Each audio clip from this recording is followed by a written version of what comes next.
बच्चों, आज हम आपको पूर्ण वर्ग विधि द्वारा एक द्विघात समीकरण को हल करके दिखाएंगे।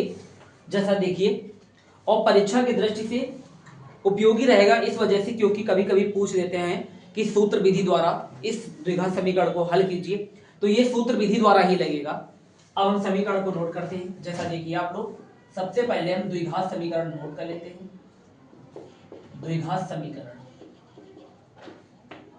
द्विघात समीकरण हमारे पास है 3x² माइनस 5x प्लस 2 बराबर 0। इस द्विघात समीकरण को सॉल्व करना है। इसके लिए हमें कुछ शर्तों का पालन करना पड़ता है। द्विघात समीकरण को हल करने के लिए प्रथम शर्त ये होती है कि समीकरण में x² का गुणांक 1 होना चाहिए। अब x² का गुणांक अगर हमें 1 चाहिए तो यहाँ पर हमारे सवाल में कितना है, 3 दिया गया है। तो इसका अर्थ है कि हमें 3 को यहाँ से हटाना होगा। हटाने के लिए हमें भाग करना होगा। बच्चों देखो, 3x² माइनस 5x प्लस 2, एक बार इसके बटे 3, एक बार 0, क्योंकि दोनों पक्षों में हमें 3 से भाग करना होगा। अब लिखना चाहे तो लिख ले, दोनों पक्षों में 3 से भाग करने पर, ठीक है। अब सबके बटे बटे अलग अलग लिख दीजिए। 3x² बटे 3 माइनस 5x बटे 3 प्लस 2 बटे 3 और 0 बटे 3 की वैल्यू 0 रहेगी। अब 3 से 3 कैंसिल हो गया, तो x² माइनस 5x बटे 3 प्लस 2 बटे 3 बराबर 0 रहेगा।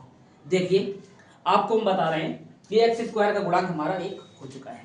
फिर अगली शर्त है कि x के गुणांक यानी बीच वाली संख्या के गुणांक के आधे का वर्ग जोड़ो और घटाओ। अब अगर हम 5/3 का आधा कहें तो बच्चों इसके बटे तो लिख देना, और आप जानते हैं इसके बटे 1 लिखकर बीच का गुणा किनारे का, 5 एकम 5 और 3 दूनी 6। तो ये हो जाएगा हमारे पास 5/3 का आधा 5/6 होगा। अब इसका वर्ग क्या होगा, 25/6 का वर्ग 36, 25/36 जोड़ने पर और 25/36 घटाने पर कंडीशन है बच्चों सवाल में। देखिए, ये हो जाएगा x² माइनस 5x बटे 3। तो पहले हम जोड़ेंगे शर्त के हिसाब से, x के गुणांक के आधे का वर्ग जोड़ो और घटाओ। तो वर्ग है क्या, 25/36 जोड़ने पर और 25/36 घटाने पर। सवाल का दायरा तय कर लिया हमने, और शुरुआत के 3 अंकों को एक ब्रैकेट में घेर लेते हैं। अब देखिए बच्चों, फिर से एक लाइन बनाते हैं, इसकी गुणनखंड करना है। तो माइनस 5x बटे 3, आप देखें तो इसको 5/6 का वर्ग लिख सकते हैं, और प्लस इन दोनों का लासा अलग से करिए। 3 और 36 का आप लासा लेंगे या एलसीएम लेंगे तो कितना मिलेगा, 36 मिलेगा।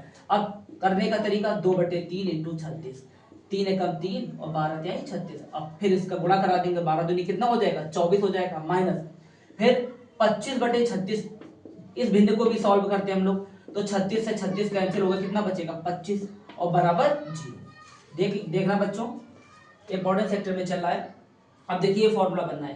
देखो, ये इसका अगर हम इसको a माने तो ये a² प्लस b² और माइनस 2ab का ये फॉर्मेट जनरेट होगा यहाँ पर। तो क्योंकि अगर हम लिखना चाहें तो देखें, ये हो जाएगा हमारे पास x और ये चिन्ह बीच वाला लेंगे माइनस 5/6 का होल स्क्वायर, और जब हम 25 से 24 घटाएंगे तो बचेगा 1/36 बराबर 0। अब देखिए बच्चों, लाइन खींच लेते हैं हम लोग, बाकी का इधर सॉल्व करते हैं। इसको एक बार दोबारा नोट करते हैं। यहाँ पर x माइनस 5/6 का होल स्क्वायर और माइनस 1/36 बराबर 0। देखना बच्चों, यहाँ पर अगर हमने 36 को लिखना चाहें, 1/36 को, तो 1/6 का होल स्क्वायर लिख सकते हैं। क्यों, क्योंकि जानते हैं 1 का वर्ग 1 रहेगा और 6 का वर्ग 36 हो जाएगा। एक फॉर्मूला आपको पढ़ाया जाता है, एक ब्रैकेट माइनस या a² माइनस b² का, एक ब्रैकेट a माइनस b और दूसरा ब्रैकेट क्या होता है, a प्लस b। इसी फॉर्मेट के हिसाब से इस ब्रैकेट को हम a मानते हैं, इस ब्रैकेट को b मानेंगे, और b मानकर इसको हल कर लेते हैं। हल करिए, एक बार माइनस में, तो x माइनस 5/6 माइनस 1/6, पहले माइनस में नोट कर लिया, अब प्लस में, तो x माइनस 5/6 और प्लस का 1/6 और बराबर कितना हो जाएगा, 0। बच्चों, इन दोनों ब्रैकेटों को यहीं पर सॉल्व कर लेना। आप जानते हैं जब दोनों का हर समान हो तो आप देखिए ये भी संख्या माइनस माइनस, तो 5 एक कितना हो जाएगा 6, 6/6 1 x माइनस। जब हम 5/6 से 1/6 को जोड़ेंगे, ये चिन्ह माइनस का ये प्लस का, तो संख्या इससे घटाएंगे तो 5 से 1 घटेगा तो क्या बचेगा 4, तो ये हो जाएगा 4/6 बराबर 0। अब इसको फिर से हल करते हैं, 6 कम 6 6 कम 6, तो ये हो जाएगा x माइनस 1, एक ब्रैकेट बना, और दूसरा 2 से काटे 2 दूनी 4 2 तिहाई 6, तो x माइनस 2/3 एक दूसरा ब्रैकेट बन गया।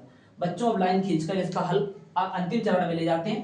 x माइनस 1 बराबर 0, तो x बराबर कितना बन गया 1 बन गया, तो x माइनस 2/3 बराबर 0, तो x बराबर कितना मिल गया 2/3। इस समीकरण के हमें दो हल प्राप्त होते हैं, क्योंकि द्विघात समीकरण है तो द्विघात समीकरण में दो हल तो चाहिए आपको, एक है x बराबर 1 और दूसरा x बराबर 2/3। बच्चों इस सवाल को हम दोबारा बताते हैं, ये थोड़ा सा ठीक है अच्छे लेवल पर है, आप ध्यान दीजिए, क्योंकि यहाँ पर एक विधि बता दी गई है कि आपको पूर्ण वर्ग विधि द्वारा ही करना है, यानी इसको परफेक्ट स्क्वायर भी बोलते हैं। तो परफेक्ट स्क्वायर करने का तरीका क्या है, अब हम समीकरण थोड़ा सा पास में लिख गया है तो इसको एक बार इरेज करके दोबारा बता देते हैं। क्योंकि समीकरण है हमारे पास द्विघात समीकरण 3x² - 5x + 2 = 0। इस समीकरण को हमें पूर्ण वर्ग विधि द्वारा हल करना है, इसको डायरेक्ट नहीं करना है, साधारण मेथड नहीं यूज करना है, इसको पूर्ण वर्ग विधि द्वारा ही करना है। क्योंकि परीक्षा में अगर पूर्ण वर्ग विधि द्वारा पूछा जाता है तो बच्चों पूर्ण वर्ग विधि द्वारा ही करना, साधारण तरीका मत करना, ठीक है। पहली शर्त क्या होता है कि x² का गुणांक हमारे पास 1 होना चाहिए, और यहाँ पर आपके पास कितना है 3, तो 3 है तो दोनों पक्षों में हम 3 से भाग कर लेते हैं, तीनों पक्षों में भाग, दोनों पक्षों में भाग किया, 3 इधर दोनों पक्षों में भाग में लिख लिया। फिर अगली लाइन बनेगी सबके बटे बटे बटे लिख लेंगे, तो सबके अलग अलग बटे हमने लिख लिया, और लिखने पर जब 0 में 3 से भाग करेंगे तो 0 बन जाएगा, ठीक है बच्चों। अब 3 से 3 कैंसिल हो गया, लेकिन यहाँ नहीं कटेगा, वे 5 से 3 रह जाएगा, ये भी रह जाएगा। फिर अगली शर्त क्या कहती है, एक शर्त हमने पूरी कर ली, दूसरी शर्त ये कहती है कि x के गुणांक का आधा, और x का गुणांक हमारे पास कितना है 5/3, इसका आधा करोगे बटे 2 भाग कर देना, अब इसके बटे 1 करके बीच बीच का गुणा, तो ये हो जाएगा 5/3 6। इस संख्या का वर्ग 5/6 का वर्ग जोड़ने पर और घटाने पर, तो पहले हमने जोड़ा और बाद में घटाया, तो जोड़ने पर क्या होता है x² - 5x/3 + 25/36, इस ब्रैकेट को समेट लेते हैं तो ये हो जाएगा। अब 25/36 को लिखना चाहे तो 5/6 का वर्ग लिख सकते हैं, तो यहाँ पर फॉर्मूला बना a - b का होल स्क्वायर बनाया, और जब हम यहाँ पर भिन्न को सॉल्व करते हैं तो 1/36 प्राप्त होता है। 1/36 को अगर लिखना चाहे तो 1/6 दोबारा लिख सकते हैं। तो अब इसका भी वर्ग इसका भी वर्ग, तो इस फॉर्मूले से इस संख्या को सॉल्व करते हैं, इसको a मानते हैं ब्रैकेट को, इसको b मानते हैं, तो एक ब्रैकेट a - b, दूसरा a + b लगता है, ये वर्गांतर लग जाता है, वर्गों का अंतर, तो एक बार माइनस में और एक बार प्लस में लिख लेते हैं, ठीक है। तो जानते हैं कि अगर ये भी संख्या माइनस माइनस हर दोनों के समान है तो 5 1 6 जोड़ लिया, और यहाँ पर घटाने का मेथड आता है, तो 5 से 6 घटा लिया, 1/6 घटा लिया 5/6 से, तो 4/6 बचता है। अब दोनों को सॉल्व कर लेते, उत्तर आपके सामने है।